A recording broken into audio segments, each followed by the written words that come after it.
नमस्कार दोस्तों, स्वागत है आप सभी का हमारे इस प्रोग्राम गोलमाल में।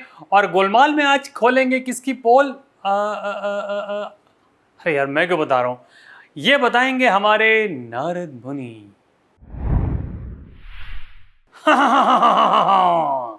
कैसे हो मेरे दोस्त सौरभ और आज मैं चाहता हूं कि तुम पोल खोलो अमेठी के अंदर लड़ रहे दो पॉलिटिशियंस की।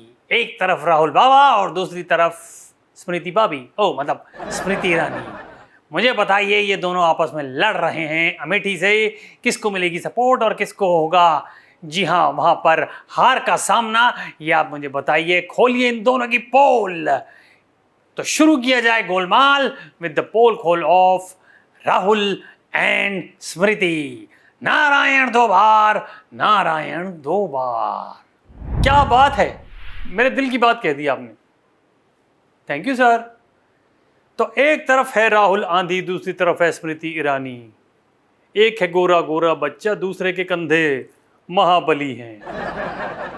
मैं एक बार बताऊं आपको, चलो जस्ट इमेजिन, आप इमेजिन कीजिए कि एक तरफ राहुल गांधी खड़े हैं बॉक्सिंग ग्लव्स में और दूसरी तरफ स्मृति ईरानी खड़ी हुई हैं बॉक्सिंग ग्लव्स में। और स्मृति ईरानी ने सिर्फ एक ही डायलॉग मारना है, जब ये 85 किलो का हाथ किसी पे पड़ता है ना, जिसके 125 किलो के कंधे हैं, तो आदमी उठता नहीं है, सीधा इटली पहुंच जाता है। और उधर से क्या आएगा? मार लो, तुम भी मार लो, घूंसा मार लो, लेकिन मैं हिलने वाला नहीं हूं, क्योंकि मैं तेंदुलकर गावस्कर, कौन सा था यार, हाँ सावरकर साहब नहीं हूं, मार लो। देखिए, चर्चा ये चल रही है कि राहुल बाबा जो हैं पहले हार चुके हैं अमेठी से, मुंह खा चुके हैं, उसके बाद स्मृति ईरानी ने टेक ओवर कर लिया और अब जो है खबरें ये हो रही हैं कि क्या 2024 में ये दोनों जब लड़ेंगे, आमने सामने होंगे, तो क्या राहुल बाबा को अपने जो वो चले थे वो 3700 किलोमीटर, जिनके अंदर वो चलते चलते बाबा हो गए थे, दाढ़ी नीचे तक आ गई थी, आई तो बहुत नीचे तक थी पर फिर कटवा ली थी क्योंकि उनके कनेक्शंस बहुत और भी जगह के बालों से हो गए थे, क्योंकि यूँ खड़े होते थे इधर के बाल लगते थे दाढ़ी में, तो उनको कटवानी पड़ी। आप जहाँ तक पहुँच रहे थे वहाँ तक नहीं। देखिए, बदतमीजी बर्दाश्त करो किसी की भी। अब बात ये हो रही है कि क्या उस चलने का, क्या उस रैली का इनको फायदा मिलेगा 2024 के चुनाव में, या फिर एक बार फिर से स्मृति ईरानी जो है वहां पर अपना बिगुल बजा देंगी जीत का। क्योंकि शुरुआत तो देखिए राहुल बाबा ने कर दी है, न केवल पैदल चल के, न केवल अलग अलग जगह भाषण दे के, और उससे भी बड़ी बात, उन्होंने अपना बिगुल बजा दिया था संसद में। स्मृति जी, और स्मृति ईरानी इतनी नाराज हो गई कि ये क्या बंदा है भाई, क्या है ये बंदा, ये किसी को भी आंख मार देता है, मतलब पीएम को आंख मार देता है, गले मिल जाता है, हमें हवा में किस्सियां भेज रहा है, ये क्या है, ये है क्या?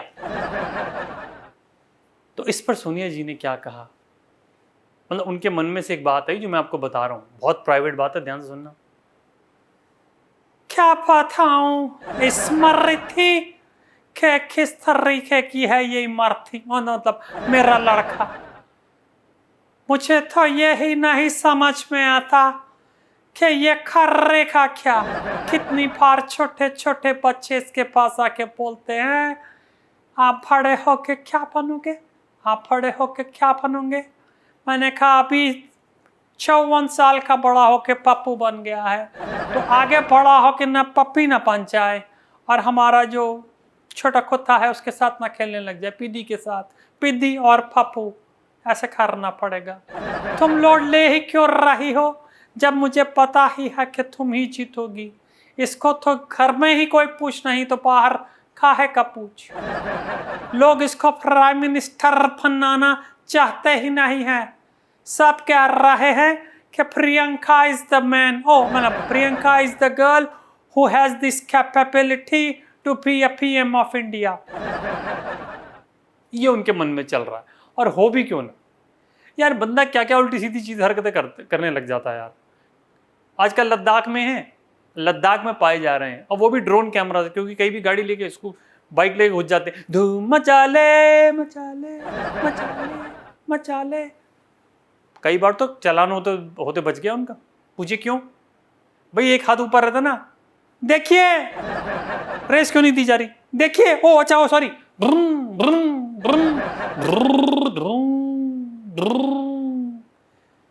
ये बंदा ऐसी धूम निकालेगा ना कांग्रेस की, मैं बता रहा हूं आपको, बिना बिना ईंधन के धूम निकलेगी।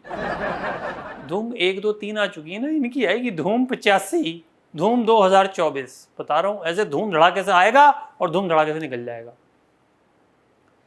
ना ये अपने महागठबंधन पे कुछ ध्यान दे रहे हैं कि इतने बाराती इकट्ठे कर लिए तुम्हारी शादी में जाने के लिए, लेकिन दूल्हा जो है घोड़ी के बदले बाइक पकड़ करके लद्दाख चला गया। भाई लद्दाख, पहले ही वहां पे सांस कम आती है, तुमको बहू मिल नहीं रही, सांस वहां नहीं मिलेगी, तो अब क्या मिलेगा तुम्हें? बाबा जी का टुल्लू। तो मैं आपसे कह रहा हूं राहुल जी, आप अपने करियर पे ध्यान दीजिए। देखिए, ना तो आपके कंधे स्मृति ईरानी जितने मजबूत हैं, ना आपकी स्पीकिंग पावर स्मृति ईरानी जितनी मजबूत है, ना आपकी पार्टी स्मृति ईरानी के कमल मतलब भाजपा जितनी मजबूत है, ना ही आपको किसी का सपोर्ट है। आपको जब कोई सपोर्ट करता है तो आप उसी की सपोर्ट हटा देते हैं और फिर उस पर साइड खड़े होकर बोलते हैं तुम जाओ, मुझे तुमसे कोई लेना देना नहीं है, बाय बाय, ओके टाटा, उसी की बाय बाय टाटा कर देते हैं आप। तो फिर आपकी सपोर्ट में आएगा कौन? ये महागठबंधन तो वैसे ही पहले दिन से सबको पता है कि टूटा टाटी है, इसमें कुछ नहीं है, कहीं की ईंट कहीं का रोड़ा, भानुमति की मतलब वटेवर जो भी है, तो जो भी है। पर आपको अगर इस 2024 के इलेक्शन को जीतना है किसी भी तरीके से कहीं पे भी, तो आपको सबसे पहले तो अपने आप पे ध्यान देना होगा, जो कि आप सालों से दे ही नहीं रहे हैं।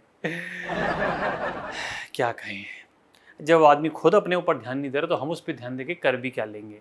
और अगर मैं बात करता हूँ स्मृति ईरानी की, तो एक देखिए, ना तो मेरे को स्मृति ईरानी से कोई लगाव है, ना कोई मेरी दुश्मनी है राहुल बाबा से, लेकिन एक बात तो तय है कि जब किसी प्रदेश में आप जाके विकास करते हैं तो कोई करे ना करे, वहाँ की जनता आपको बड़ा सपोर्ट करती है। और जनता का ही सपोर्ट है जो अब जो स्मृति ईरानी है वो फुल फ्लेजेडली वहाँ पे काम भी कर रही हैं और अच्छा उनको रिस्पॉन्स भी मिल रहा है। और 2024 में ये कयास लगाई जा रही है कि उनको वहाँ पर जीत फिर से उनकी झोली में आकर गिरेगी। यार एक बात बताओ राहुल बाबा, ये पापा की कब तक कमाई खाओगे आप? मतलब पापा का दादी का किया हुआ काम कब तक आप? अमेठी में आपकी तूती बोलती थी एक टाइम पे कि आप यहाँ से कांग्रेस कभी हार ही नहीं सकती, और उसके बाद ऐसी हार का सामना करना पड़ा कि चारों खाने चित्त। तो अब क्या करोगे आप? मैं आपको बोल रहा हूँ, सलाह दे रहा हूँ, इस पर थोड़ा काम कीजिए, वरना आपका काम कब हो जाएगा तमाम आपको खुद नहीं पता लगेगा। समझ रहा हूँ। और मुझे वो खबर पता लगी आपकी, वो वाली पता लगी कि आपके घर का जो नौकर है उसने आपसे कुछ बोला था और आपने उसको कुछ समझा दिया था। इनका नौकर आया है इनके पास, वो नेपाल का नौकर था बेचारा, उसको उसने बोला कि साहब मोटर बंद हो गया है, क्या करना है? अब मोटर के बिना ही मेरे को सब्जी बनाना पड़ेगा, क्या करूं मैं? बोले तो क्या करना है, मोटर फेंक दो, खराब हो गई है तो। जरा मोटर फेंक दोगा तो फिर मुझको आलू भी तो फेंकना पड़ेगा, आलू मोटर का सब्जी है। समझा? ये समझ नहीं पाता है कि आलू मोटर का सब्जी होता है, मोटर को मोटर समझ रहा है। किस आदमी है ये, जब मोटर नहीं समझ पा रहा है तो लोगों का मिजाज कैसा समझेगा? अभी चलता है साहब, बाय बाय, जय नेपाल, जय Hind, bye bye, tata, god bless. मिलेंगे आपसे अगले एपिसोड में गोलमाल के, तब तक के लिए दीजिए मुझे इजाजत, और मैं आपके पास अगर खोलूंगा पोल जिसकी मिलेगी मुझे आकाशवाणी से इजाजत। Bye bye and stay blessed.